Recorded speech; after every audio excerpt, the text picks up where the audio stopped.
स्वतः कधी सरेंडर व्हायचं हे ठरवतात, याचा अर्थ आरोपींना पुरावा नष्ट करायला वेळ दिला जात असल्याचा संशय आमदार संदीप क्षीरसागर यांनी व्यक्त केला आहे। बीड जिल्ह्यातील मसाजोग गावचे सरपंच संतोष देशमुख यांच्या हत्येप्रकरणी ते माध्यमांशी बोलत होते।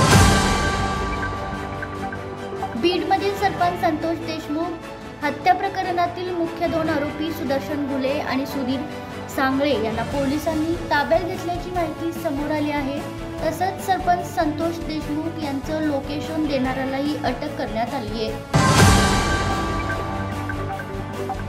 उद्योगपती गौतम अदानी हे उपद्रवी आहेत, पण मोदींनीच प्रत्येक नियम मोडून त्यांना मोठे केले आहे। इतकेच नव्हे तर मोदी त्यांच्यासाठी एक दिवस ग्रीसलाही गेले होते, असा आरोप भाजपचे माजी केंद्रीय मंत्री सुब्रमण्यम स्वामी यांनी पंतप्रधान नरेंद्र मोदी यांच्यावर केला आहे।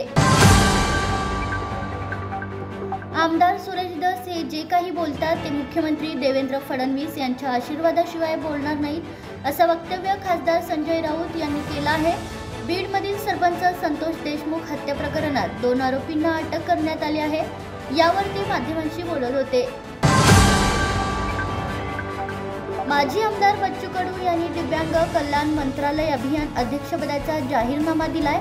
त्यांनी सह्याद्री अतिथीगृहात मुख्यमंत्री एकनाथ शिंदे यांची भेट घेऊन त्यांच्याकडे आपला राजीनामा सुपूर्द केला।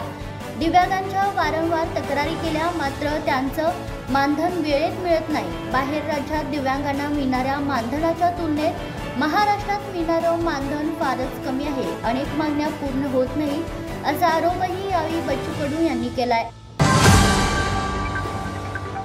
चीनमध्ये ह्यूमन मेटाप्न्युमो व्हायरसचा प्रादुर्भाव खूप वाढला आहे, त्यामुळे खबरदारी म्हणून चीनने अनेक ठिकाणी आणीबाणी जाहीर केली आहे। HMPV व्हायरसचा RNA हा विषाणू आहे। त्याची लक्षणे कोरोना व्हायरससारखीच आहेत। जेव्हा विषाणूचा संसर्ग होतो तेव्हा रुग्णांमध्ये सर्दी आणि कोविड-19 सारखी लक्षणे दिसतात। त्याचा सर्वाधिक परिणाम लहान मुलांवर होत आहे। यापैकी 2 वर्षाखालील मुलांना सर्वाधिक त्रास होतोय। महाराष्ट्रातील राजकारणात गेल्या 3-4 वर्षांपासून टोकाच्या आरोप प्रत्यारोपामुळे राजकीय वातावरण गढूळ झाले होते, परंतु आता राज्यातील राजकारण बदलण्याचे संकेत मिळत आहेत। मुख्यमंत्री देवेंद्र फडणवीस यांचे कौतुक सामनातून झाले, त्यानंतर उद्धव ठाकरे आणि संजय राऊत यांनीही फडणवीस यांचे कौतुक केले। शिवसेना उभाटाच्या या कौतुक सोहळ्यानंतर राष्ट्रवादी काँग्रेस शरदचंद्र पवार पक्षाच्या खासदार सुप्रिया सुळे यांनीही फडणवीस यांच्या कामाची स्तुती केली आहे।